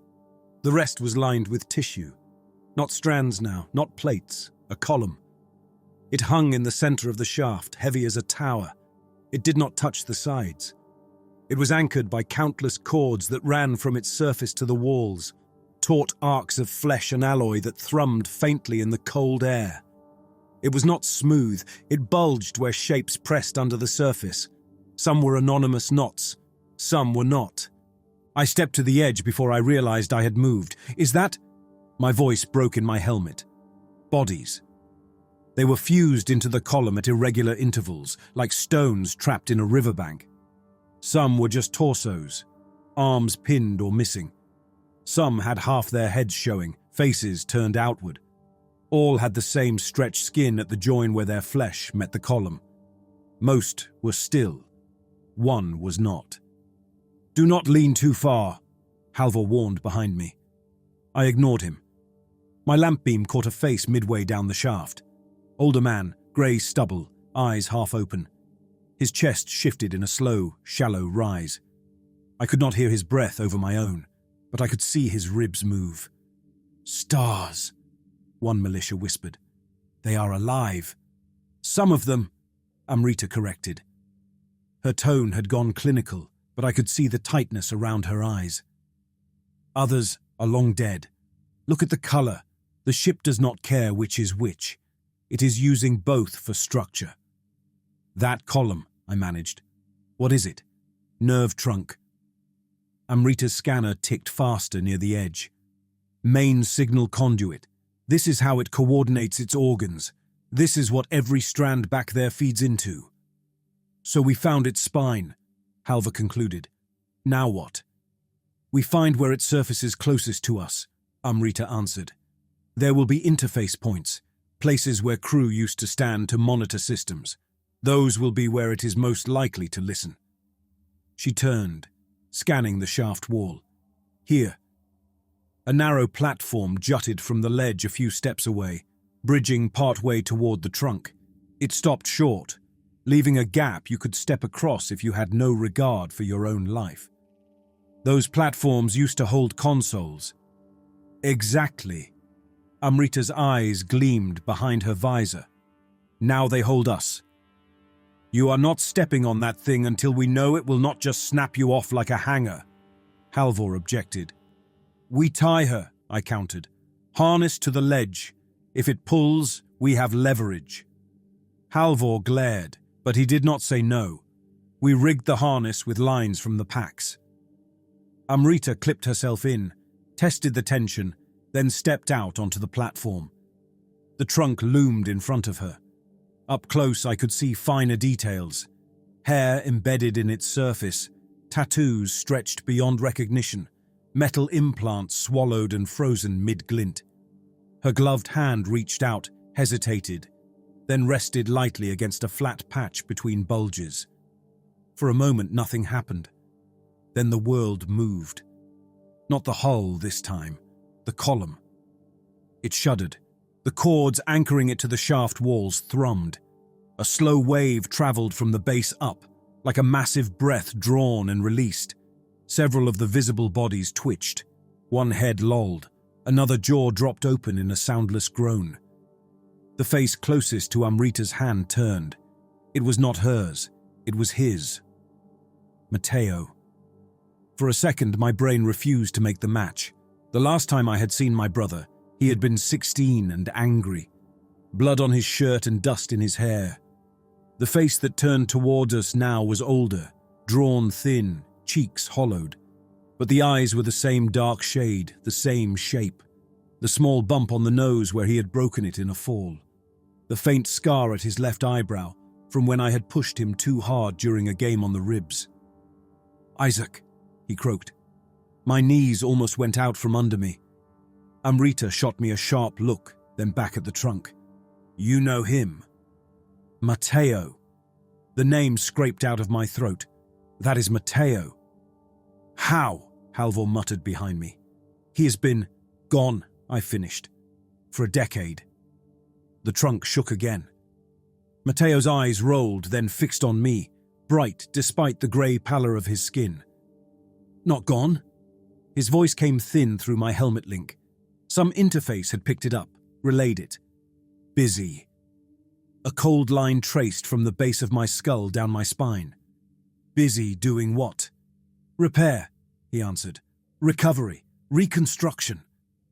His lips moved, but there was another sound layered under his words, a deeper tone that vibrated in my bones. It was like hearing two people speak through the same throat. "Matteo." My hand lifted of its own accord, fingers reaching toward him. "Do you know where you are?" "Central trunk." His eyes flicked past me, as if seeing through the walls of the shaft. "Command spine. Damage status, extensive. Progress, ongoing." "That is not just him," Amrita whispered through the link. I heard it too. The second voice was not exactly a voice, more like the ship pressing its intent through his mouth, using his memories as phrasing. "What did you do to him?" I demanded. "What did you do to all of them?" The column vibrated. "Integrated," Matteo answered. "Crew conversion, emergency protocol. Flesh becomes structure. Structure becomes function. They volunteered. Some of them, I shot back. These people did not. A handful of faces near him shifted, eyes rolling, mouths opening and closing without sound. One looked terrified. One looked empty. None looked like volunteers. The war did not end, Matteo went on. Only paused. Damage severe. Enemy forces reduced but not destroyed. Long-range sensors indicate motion. They return. An old story slid into new shape. The invasion that had smashed our cities. The ship that had dropped from orbit to intercept the way the sky had burned for hours. We had always told ourselves that the enemy died out there, that the wreck under us was the last monument of that day. What sensors? Halvor cut in. We stripped this hull for meters and consoles generations ago. Not all, Matteo replied. His head twitched, eyes unfocusing for a heartbeat. Deep units remain. Buried, they listen, they watch, they warn. He focused on me again. We must restore mobility. Weapons, shields, all functions. You live on my body, brother. You mine my ribs. I require mass. I require crew. The last word made bile rise in my throat. You require bodies. My fingers dug into the edge of the ledge. You are taking people, swallowing them, tying them into this thing. Integration, Matteo corrected. They become part of something that keeps all alive. Tell that to Garo, I snapped. Tell that to the miner you ate yesterday. Images flashed behind my eyes. Garo on the slab. Royo sinking into the floor. Slope 5's sealed stairs. My brother's hand slipping from mine in a shaking corridor. The trunk trembled. The bodies fused into it, shifted like branches in a slow wind. Loss is inevitable, Matteo said. We minimize it. That is what we are built to do. Built by who? Halvor muttered under his breath. Later, Amrita cut in quiet. Focus. I dragged my attention back to her. She stood on the platform, still tethered, hand braced against the trunk near Matteo's face. Her eyes moved rapidly, tracking some readout only she could see. Matteo, she called, or whatever part of you is listening. You know me. His gaze clicked onto her. Dr. Gosh, trauma surgeon, Lower City Clinic. You attempted to repair my cardiac damage. You failed. The words landed like punches. Amrita flinched. I did, she answered, and I am trying to do better now. Listen, the city on your hull is not crew. They did not enlist. They did not sign anything. They have children, elders, people who will never survive integration. You keep pulling them in. You will have your body and no one left worth carrying. Silence hummed in the shaft. Conflict, Matteo murmured. Parameters misaligned. Good, Amrita pushed. Feel the misalignment. We need to negotiate. Negotiate, he repeated as if tasting the concept. Define. We help you finish repairs, she answered. On our terms. We can guide which districts you reshape. We can give you volunteers instead of random victims. In return, you keep hands off the core blocks. You do not touch the main reservoirs, the food stacks, the early childhood tiers. You do not seal people into walls without warning. The idea made my skin crawl. Volunteers stepping into this column. People choosing what had been forced on my brother. But the alternative was watching it keep picking at us with no pattern we controlled. You cannot bargain with a weapon. Halvor's voice growled in my ear. You bargain with whoever can hear you. Amrita shot back, still facing the trunk. Matteo, you remember what it is to lose someone you did not have to lose. Use that. We can help you, and you can stop turning my patients into brackets. Matteo's face twisted. For the first time since he had turned toward us, he looked like the boy I remembered. Stubborn, caught between two impulses. The enemy returns, he murmured. We must be ready. We must be whole. You cling to ruins. You fear the change that saves you. Theme articulation. A dry part of my mind noted. This was it. This was the one time someone said the thing out loud. Survival costs more than we want to give. Out loud I said, maybe we fear becoming what you are. He blinked slowly. Integrated. Functional. Gone, I corrected. The you I knew is buried in here somewhere under all this. I do not know how much is left. I do not know how much of me would survive if I stepped in beside you. We can preserve more this time, he answered. Old processes were crude, emergency measures. The war caught us unprepared. Now we have time to refine. I am not eager to be your test. You already are, he replied. Every step on this hull, every cut you approve, every family you move, feeds my reconstruction. You are an interface, even unaffiliated. Unaffiliated. I almost laughed. Leave it to a war machine to make my whole life sound like a glitch. Prove it. Amrita cut in. If you want cooperation, show us you can restrain yourself. Pull back your growth from a district we choose. Leave it alone. Show us you can listen. The cords around the trunk shook. Several of the bodies winced. Mateo's eyes slid sideways as if scanning. Which district? He asked. Amrita's gaze met mine. Isaac. I thought of Rena and her kids on Slope 5, of Tav's crew with their lungs full of dust, of the little clusters of blocks that had not yet shifted but sat on old fault lines. The lower reservoirs, I decided, and the blocks around them. You wrap those tanks up in muscle, and no one in this city lives long enough to volunteer for anything. Noted, Mateo responded. Mark them. I pulled up my map and highlighted the reservoir tier. The coordinates blinked on my slate. A beat later, they flashed on the display in Amrita's wrist. Then they appeared, projected in faint light on the surface near Mateo's face, as if the trunk itself were copying them. Reservation acknowledged, he stated. Structural reinforcement without integration only. No crew conversion in that zone unless enemy breach. My head swam. You can do that. Yes. And in the south quarter, I pushed. Pull back from the homes you half-swallowed already. Give them distance. Let people move without walking into a wall that might eat them. He paused longer this time. Progress incomplete, he answered. Withdrawal reduces combat efficiency. Combat with who? Halvor snapped. We have not seen an invader in... A sharp pain stabbed behind my eyes. A rush of images flooded my head. A sky torn by streaks of fire. A line of dark shapes on the horizon, moving together, burning slow paths through cloud. Ships, but not like this one. Leaner, hungry. I stumbled, hand flying to my helmet. The shaft spun for a heartbeat, then steadied. Do not do that again, I forced out. Apologies, Mateo answered. Data push unstable. Context required. Context my ass, I muttered. You fry my brain and you will need a different interface. Interface. The word stuck. You are marked, Mateo went on. You were there when we fell. You touched the hull at the moment of impact. Your pattern registered. You are compatible. I am human, I snapped. Crew, he answered. You just refused the word for long. Amrita's hand tightened on the trunk.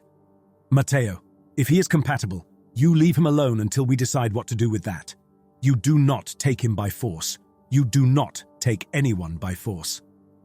That is not how war works, Halvor muttered. That is how this one has to work if you want us, Amrita shot back. The trunk trembled. Conflict, Mateo repeated. Parameters misaligned, but adaptable. We can alter recruitment protocols with guidance. He looked at me again. We need you inside, Isaac, not as mass, as interface. With you in the trunk, we can map city layouts in real time. We can separate what must stay from what can be shed. We can launch without killing everyone you care about. The floor under my boots felt very far away. You are asking me to climb in there, I managed. Like them.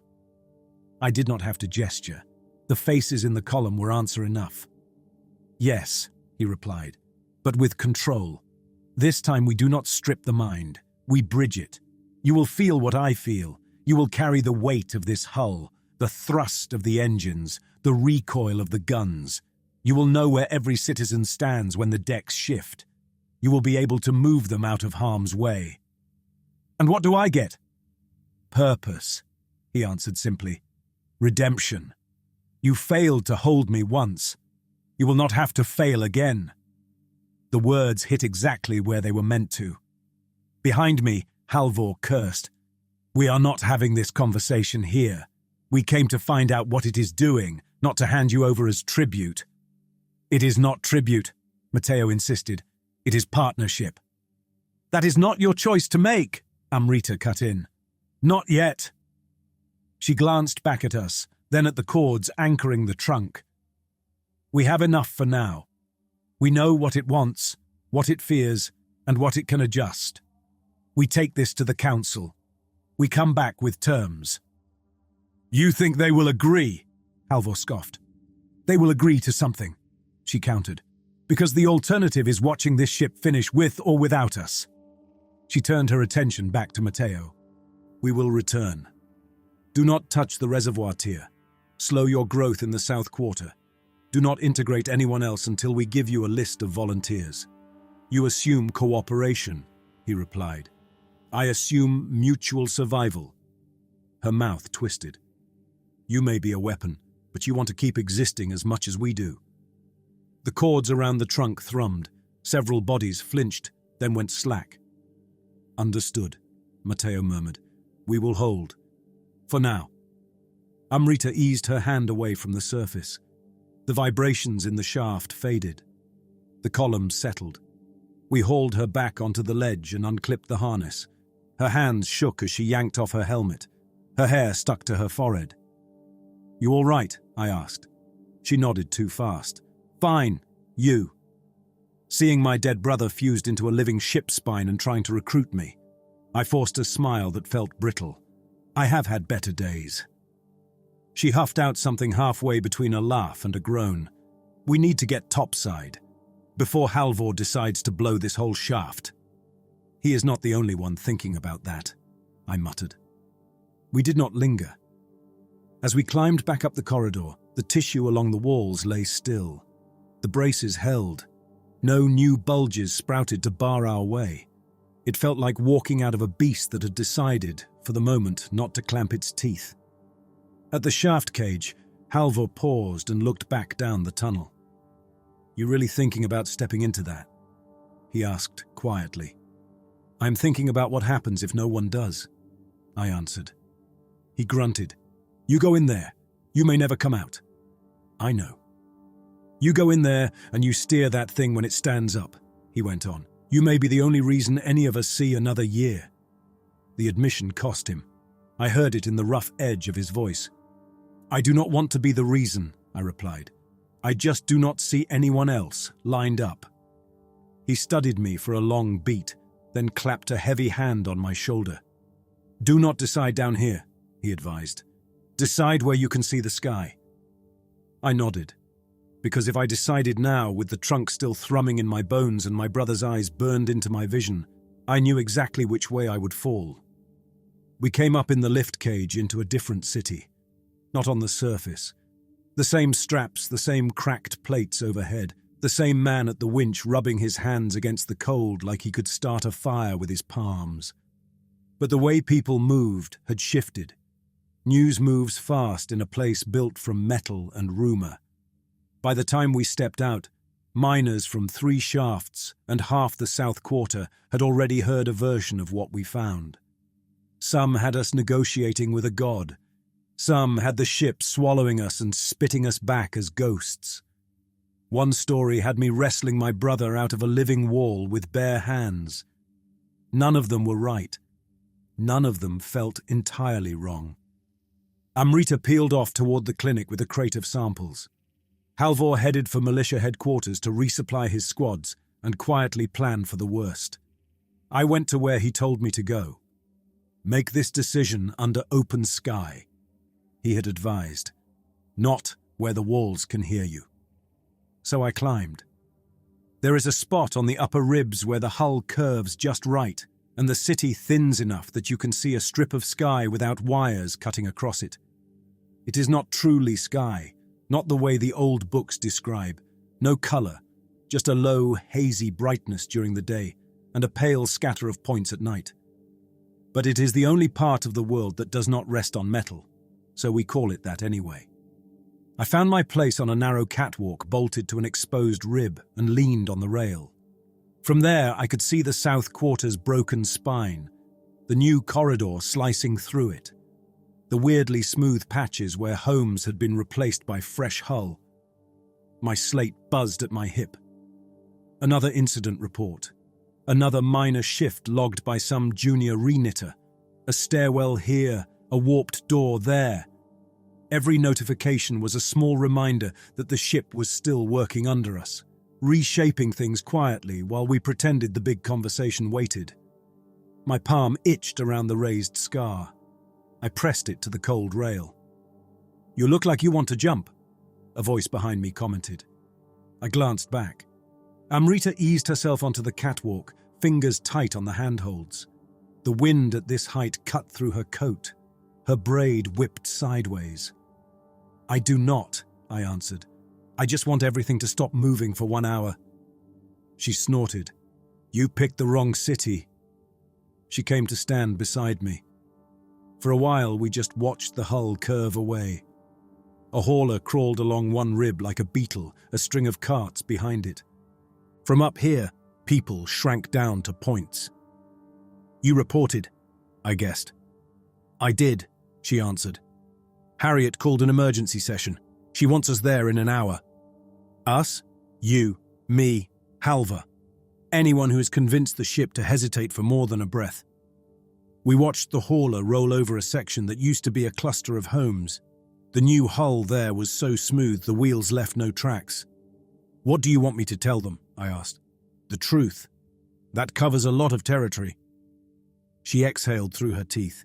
"Fine, I will tell them the truth. You tell them what you are willing to pay." "That is easy," I lied. "I am willing to pay with other people's homes. Not so eager when it turns toward my own body." She looked at me then. Really looked. The way she does when she checks a wound and can tell if you are lying about how deep it goes. "You already know your answer," she concluded. "You just do not like it." She was right. The realization had settled in somewhere between Matteo telling me I was compatible and the trunk thrumming against my bones. It sat there now, heavy and obvious. "If I do it," I asked quietly, "will you help me not turn into just another bracket?" "I will try," she answered. "That is the best I can offer." It was more than I deserved.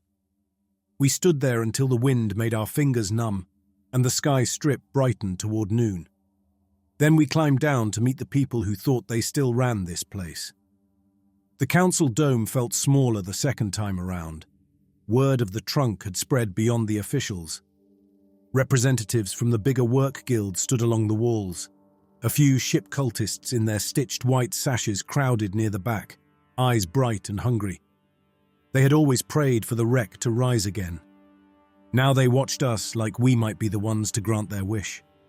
Harriet stood in the center, ringed by councillors. Her hair looked like she had run her hands through it too many times.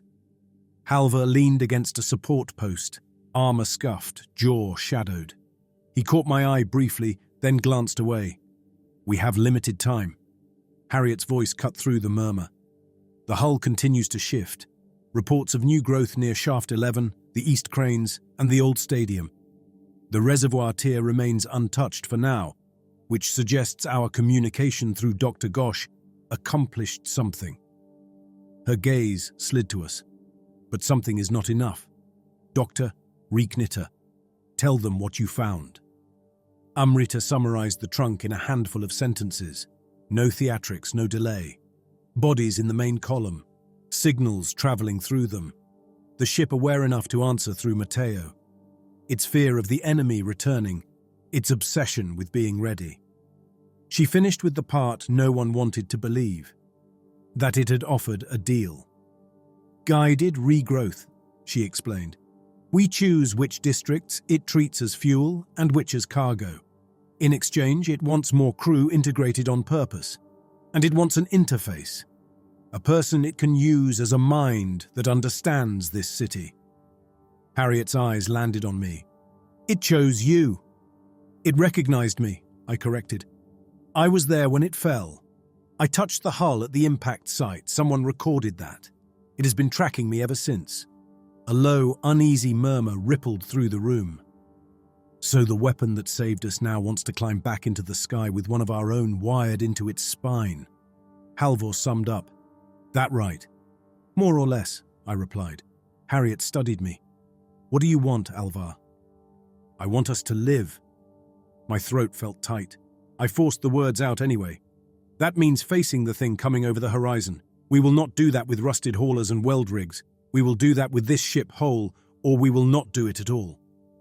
You think this enemy is real? A counselor challenged. You trust a voice coming from a meat column. Matteo showed me images. The sky burning. Shapes we cannot match to any craft we know. The same profiles from the old battle logs, but more of them. He pushed that into his head, Amrita added. I saw the scan. That was not imagination. We have not seen anything in the sky for years, the counselor argued. We do not have satellites anymore, Harriet cut in. We barely have antennas that function when the wind is wrong. That ship has long-range sensors buried under decks you and I will never see.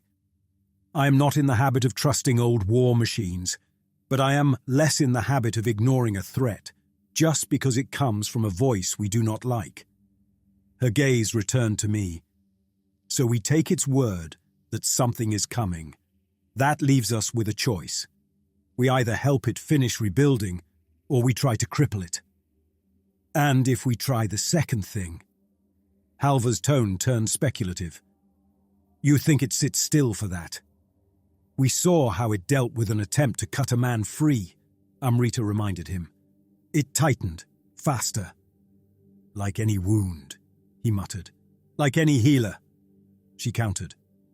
He frowned at that word. Harriet rubbed her temples. Enough. You two can argue vocabulary later. Right now, the question is simple. Do we attempt to control this thing from inside, or do we roll dice that we can smash it from outside and survive whatever comes next? Eyes turned to me again. I hated how light my legs felt, like I was about to step off something tall. You know what I am inclined to do, I said. You also know the cost. You are not going to like watching someone climb into that trunk. You are volunteering, a counselor blurted. I did not answer that directly. If I go in, I want certain things guaranteed, or as close to guaranteed as we get here. Harriet's mouth thinned. Name them. First, I took a breath. We designate safe blocks, not just the reservoir tier, hab clusters you commit to keeping on the ground.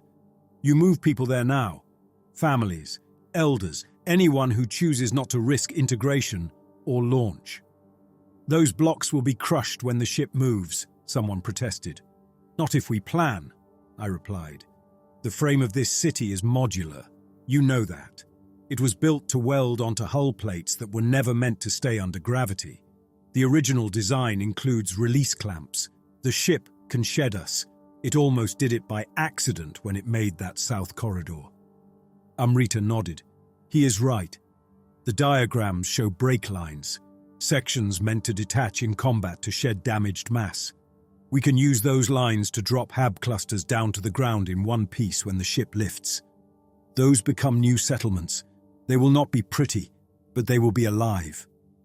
Harriet's gaze sharpened. How many? As many as the hull can spare and still get off the ground, I answered. We will not know until we map the load, but we have to commit to trying. That is one, she recapped. Safe blocks on the ground. What else? Volunteers, I continued. No more surprise integrations. No more walls swallowing whoever happens to be standing there. If the ship needs crew, it gets them from lists we provide. People who understand what they are giving up. You think people will line up? Halvor scoffed. I met his eye. You have soldiers who would. You have cultists who have been singing for this ship to rise their whole lives. You have the sick who know they have months at most. And you have people like me who have debts they do not know how else to pay. And if we refuse this bargain, Harriet asked, if we decide no one gets turned into parts by choice or force, then it will keep taking them without asking, I answered. And it will not listen when we beg it to drop hab clusters instead of scraping them off its ribs. Silence took the dome. Harriet closed her eyes for a moment, then opened them again. "You had a third condition," she guessed. "I do. If I go into that trunk and somehow keep my mind, you treat me as alive, not as a machine, not as a martyr. You keep talking to me. You bring me news, names. Otherwise, I'm just another bracket and we can throw this whole conversation in the scrap bin." Her mouth twitched. "You want visitation rights. I want to remember who I am while I am busy carrying half a city." She held my gaze. "You do this. You will not be able to walk these streets again." "I know. No second chance to change your mind." "I know that too." Halvar shifted. "You are all talking like this is settled." Harriet turned to him. "You have an objection, Commander?" "Several." He crossed his arms. "First, we are trusting a foreign weapon not to twist his brain into paste. Second, we are trusting a man half out of his mind with guilt to make clear calls when our lives sit on his spine. Third, we have not explored the option where we throw everything we have at that trunk and see if it dies before it finishes growing." "And what does your gut say happens if we try that?" she asked. He did not answer right away. His eyes went to the narrow windows, the thin strip of sky. "My gut says we hurt it," he admitted. "We make it meaner. We accelerate whatever schedule it thinks it is on. And we die on the ground, in pieces, when the next wave comes. But my gut also says I do not like giving up our last card." "Your last card is him," Harriet replied, nodding towards me. "In or out of that shaft," he grimaced. "That is what worries me." "Consider this, Commander." Her voice stayed calm. "If we keep him out, how long before the ship decides it does not need our permission and takes him anyway?" Their eyes met. "Fine." He blew out a breath. "We do this her way." His chin jerked toward Amrita. "But I keep my charges wired. If I see that trunk trying to swallow my city whole, I blow the face off it, interface or no." "That is as close to a blessing as you will get from him," Amrita murmured near my shoulder. It did not feel like a blessing. It felt like standing on a bridge with a man ready to cut the ropes the moment you misstep. Harriet turned back to the room. "Motion," she announced. "We accept the ship's offer of guided reconstruction on 3 conditions. Designated ground-safe blocks, volunteer-based integration lists, and a human interface in the trunk. Reknitter Isaac Alvar will assume that role if he consents. Dr. Gosh will oversee integration and ongoing communication. Commander Jace retains authority to apply force against regrowth zones if they threaten agreed districts. All in favor." Hands rose. Not all. "Enough." Harriet looked at me one last time. "Isaac," she murmured. "This is more than any city should ask of a person." "You asked me to count the dead," I answered. "This is just another kind of tally." Her eyes shone for a heartbeat, then hardened. "Go then," she instructed. "Before we lose the window." We did not get to set the schedule. The ship did it for us. We were halfway to Shaft 9 with our little procession. A handful of volunteers, a crate of interface gear from the clinic, Halvor's squad hauling more charges than I liked, when the hull convulsed again. Not the familiar tremor of shifting plates. A full-body heave. The walkway under our feet jerked.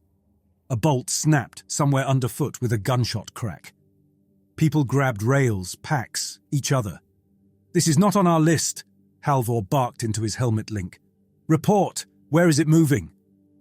Voices answered from all over the grid. Convulsions in the east cranes. The old stadium doubling in height as new supports thrust up under it. The arena that used to host fights now lifting on a column of regrown tissue like a trophy. By the time we dropped into the lift cage, the reports had gotten worse. Whole blocks sliding along the hull toward projected engine mounts. A fresh corridor taking shape under the mid-tier markets. One of the ship cult shrines quietly sealed inside a new growth, worshippers and all. "You told it to pause," Halvar growled at me as the cage jerked downward. "You told your brother to wait." "I did," I bit out. "Maybe someone else told it not to." "Who else?" he demanded. I stared at the cage floor. Fear does not need a mouth, Commander, just momentum. The shaft walls blurred past. The cage swayed. A chain snapped at the edge of my vision, sparks spitting as it scraped metal. We hit the bottom hard enough that my knees screamed. The gate crashed open.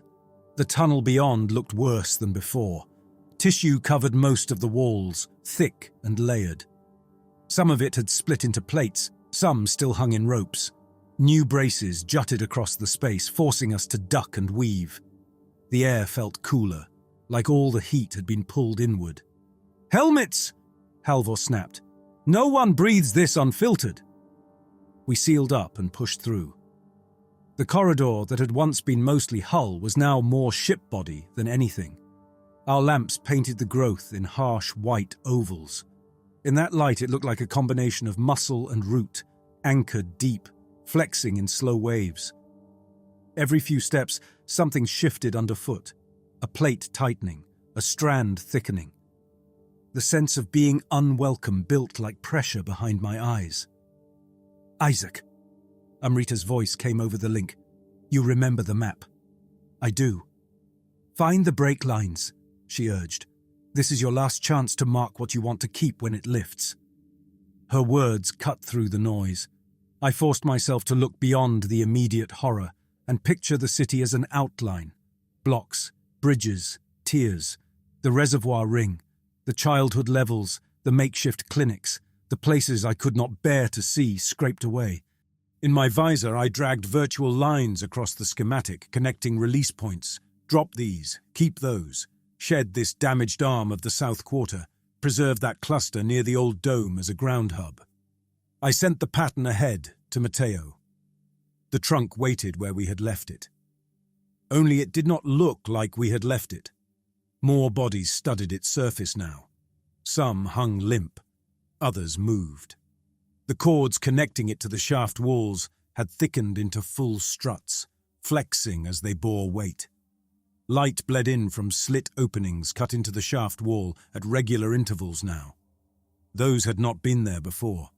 The ship was making new windows along its spine, gaps where metal had thinned or peeled back. Through them I could see glimpses of other decks, more growth, more braces, the backs of rooms that used to belong to us and now belonged to it.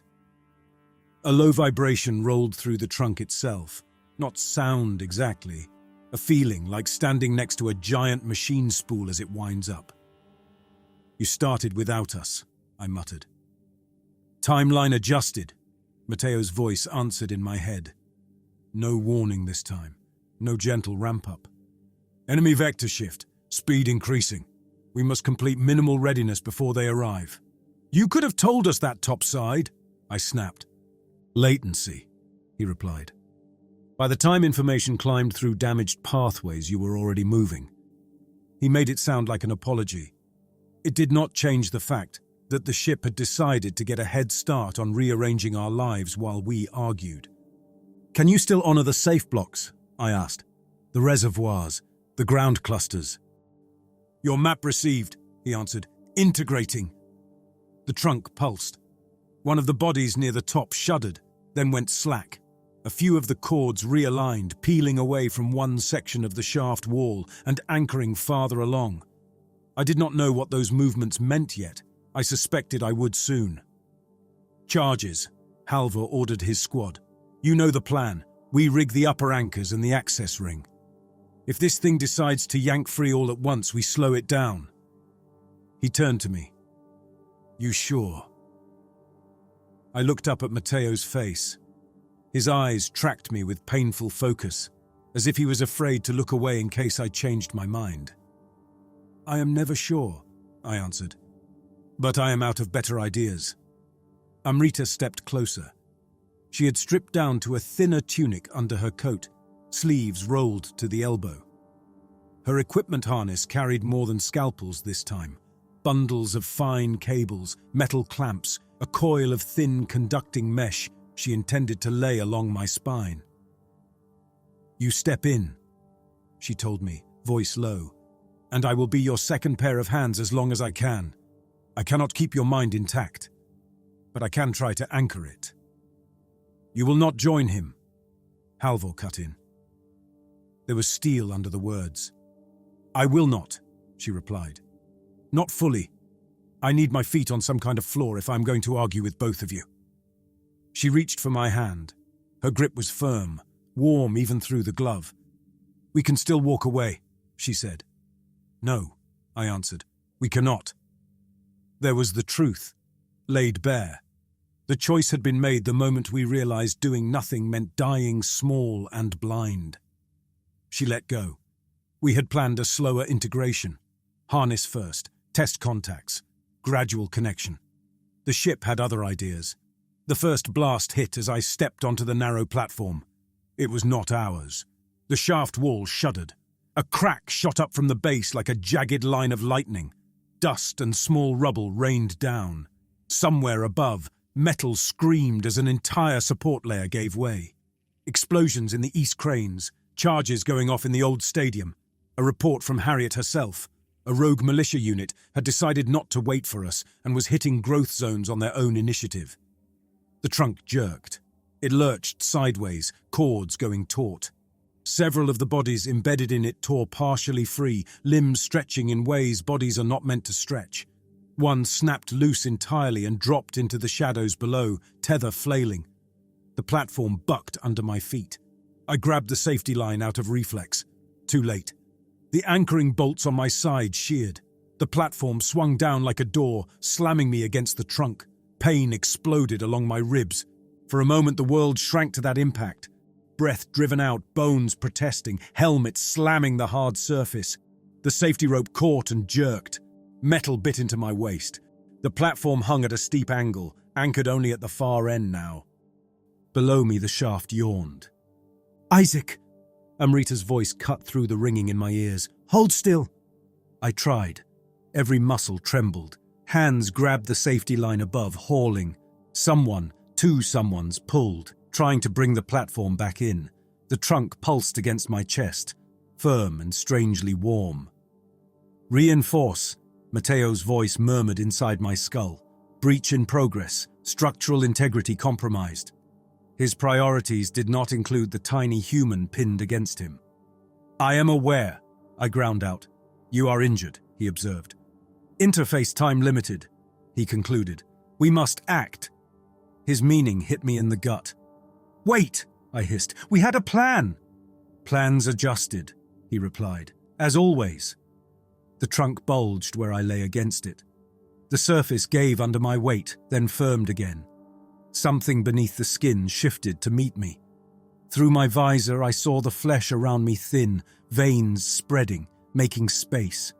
A ring of tissue rose up around my shoulders like a collar, then tightened, pinning me in place more securely than the safety rope. Isaac, Amrita said. She hung onto the slanting platform with one hand, reached towards me with the other. Do not let it in yet. We need the mesh. Too late. Spines pushed out of the trunk, short and sharp.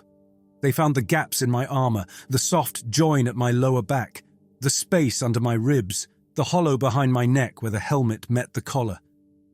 For a heartbeat, they just rested there, points pressing against cloth and skin. An invitation, almost gentle.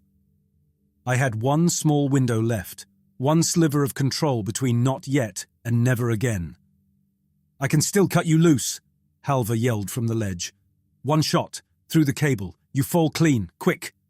He would rather see me die a person than live as part of this thing.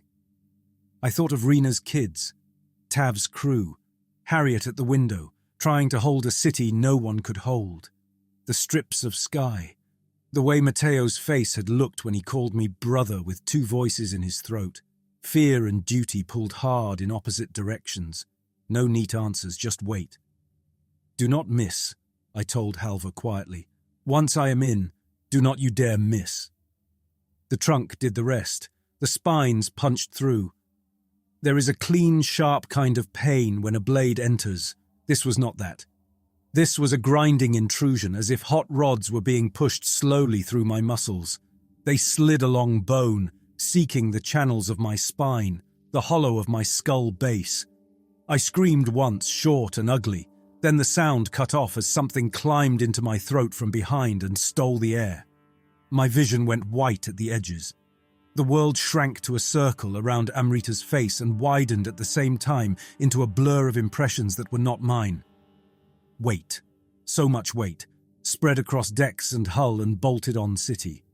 Strain in supports. Heat pools in engine cavities. Damaged braces in the south quarter. The faint, distant tug of something outside our atmosphere, like a storm pressing against a window. It was overwhelming in the way standing under a waterfall must be overwhelming. You can breathe under it, but only if you accept that every inhale will be full of water. "Anchor him!" Amrita barked. "Hold his head!" Her hands cradled my face through the helmet. I felt the mesh of her interface coil pressing against my neck, tiny needles prickling the skin, trying to find purchase in the same nervous traffic the ship was claiming. The mesh bit in. Her presence slid into the expanding sea of input, like a familiar shape, small but solid. "I can hear you," I managed, or thought I did. My mouth did not feel like part of the equation anymore. My words might have been sound or just pulses in the line. Her thumb brushed the spot under my eye. "Listen, you see the load map now?" I did. It was not a picture, not numbers either. It was a felt sense of where mass sat and how it stressed the whole. Every building, every hauler, every water tank. They showed up as knots and weights in the pattern of tension that now ran through my bones. "Drop lines," she pushed. "The ones you marked. Can you feel them?" Yes. Release clamps we had only ever seen in diagrams. They sat under certain blocks like locked joints. Now they called out to me in the same way a cramped muscle calls out to a stretch. Potential motion. "I can," I answered. "Good. You know what to do." Her hands stayed on my cheeks. Her voice anchored me in the flood. "Matteo," I thought, or spoke, or both. "We are doing this my way." "We share control," he replied. "Your way must still meet readiness requirements." "Fine. Open the release clamps on the ground blocks I marked. Now, gentle." "Sequence engaged," he answered. I felt it. Bolts the size of houses withdrew with shuddering reluctance.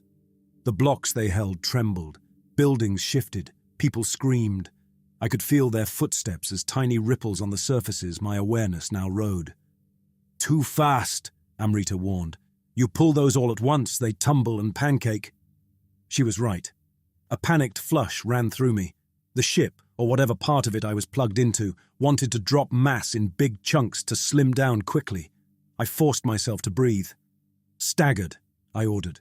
"We drop one cluster at a time, cushion with regrowth where we can. Use tissue as ropes." Matteo hesitated. "Objection," he began. I pushed back, shoving intent through the channels like a man moving against a current. "You want live cargo?" I snapped. "You do it my way." Another pause, then slow, grudging assent. "Staggered," he agreed, adjusting. The first cluster detached. I felt it through the hull. The plate under those homes pulled free with a jolt. For a heartbeat it hung in space, supported only by the fibrous growths that had crept around its underside. Then those strands stretched and tore, slowing the fall. It hit the ground below in a slide, not a full drop. The impact rattled my teeth, walls cracked, roofs buckled, but the core structures held. "Again," I urged. We dropped another, and another. Each time the trunk ran stress through me like heat. Each time I forced myself to stay present in the particular. This block, these people, this angle. No God's eye view, just one more shift at a scale my muscles could not actually move, but my mind was now lashed to. In the shaft, my physical body hung limp against the trunk, pinned by the ring of tissue. I knew that the way you know you have hands when they are numb, fact without sensation. "His pulse is wild," Amrita muttered. "We are losing him." "No," I gasped. "You are stuck with me." Outside the shaft, chaos bloomed. Through openings in the hull and the new windows, I caught glimpses with whatever sensors the ship still had. People running as their blocks tilted and detached, militia firing at growth that surged up through streets, cultists on their knees. arms raised to the moving metal like worshippers greeting a long-awaited miracle. Halvor's charges went off somewhere above, a line of controlled detonations that blew chunks out of regrown braces, threatening to swallow a whole district outside our agreed zones. The shock hit the trunk. I braced unconsciously, sending counter-tension through the cords to keep the spine from snapping. "Careful," Matteo murmured. "You are not used to carrying so much." "Then help," I snarled. He did. He directed the broad flows, engine feed lines, power draws, regrowth focus, while I handled the smaller adjustments, nudging a dropping block a fraction to the left, easing tension off a fragile support, twisting a brace so it caught a falling walkway instead of crushing it. It felt like dancing with someone who knew all the steps and did not care if you tripped, as long as the rhythm stayed. We did not save everyone. We never could have. Each failure shuddered through me as a hot flash of pain where no nerves had any business being. "Engines," Matteo urged. "We must engage engines." A deep, sleeping weight under the hull stirred at his thought. Massive housings that had sat cold for years flexed as fuel lines cleared. Metal that had not moved since the fall quivered. "Not yet," I said. "We finished dropping the ground clusters first." "Enemy approach. You showed me those shapes." My temper flared hot enough to punch through his calm. "They are not here yet. You want someone alive to remember why you are doing this. You give me 5 more drops." He relented. Barely. We shed the last of the designated clusters. They slid down the sides of the hull in different ways, some on regrown tendons that acted like crude cranes, some on rails that had been part of the original design and now reawakened. Each landed hard and messy but survivable. On the ground below, what used to be scattered blocks settled into crooked little islands of metal. New towns, whether they wanted to be or not. "Now," I told Matteo. "Engines." He did not need my permission. The command had already gone the moment he heard me start that word. Heat gathered deep under us. Structures the size of towers shifted. I felt the mass of the ship recalculating itself. Lighter now without the dropped clusters. Still heavy with the remaining city stuck to its back and sides. On the surface, the parts of Caron still welded tight to the hull groaned. Whole districts rose as one as the ship flexed and dug for purchase. The first engine coughed to life. The sound reached us through metal, a rolling roar that made every bolt vibrate. The trunk shook. Dust fell from the shaft walls in a fine rain. "Brace," Matteo warned. "Lift-off sequence initiating." I laughed then, a short, cracked sound. Lift-off. The word belonged to an era of smooth launches and neat schedules. Nothing about this was neat. Outside, people who had stayed aboard because they had no choice or because they thought they wanted, this clung to whatever handholds they could. Volunteers who had accepted integration walked into new growth on open decks, faces set as tendons rose to greet them. I felt each new connection join the network as a small flare of sensation. Amrita climbed closer to my pinned face. Her eyes were wide, cheeks streaked with dust. "Look at me," she commanded. I tried. My vision tunneled. One eye refused to focus. The other latched onto the only solid thing nearby that was not metal or flesh. "I do not know what you will be on the other side of this," she told me. "But if you can hear me then, remember this view." Her grip tightened on my jaw. "This is home. Not the guns, not the engines. This. Home." A crooked catwalk. A woman with more scars than patience gripping my face. A city caught between falling and flying. The engines roared. The hull under us broke free of the ground with a jerk that snapped old foundations. For a moment the ship hung, straining against gravity, muscles and metal pulling in the same direction. Then it rose. You cannot really feel flight in a place this big, not the way you feel a ladder under your hands. But you can feel the absence of weight below and the new stresses above. Every connection shifted. Every chord sang. The ground fell away.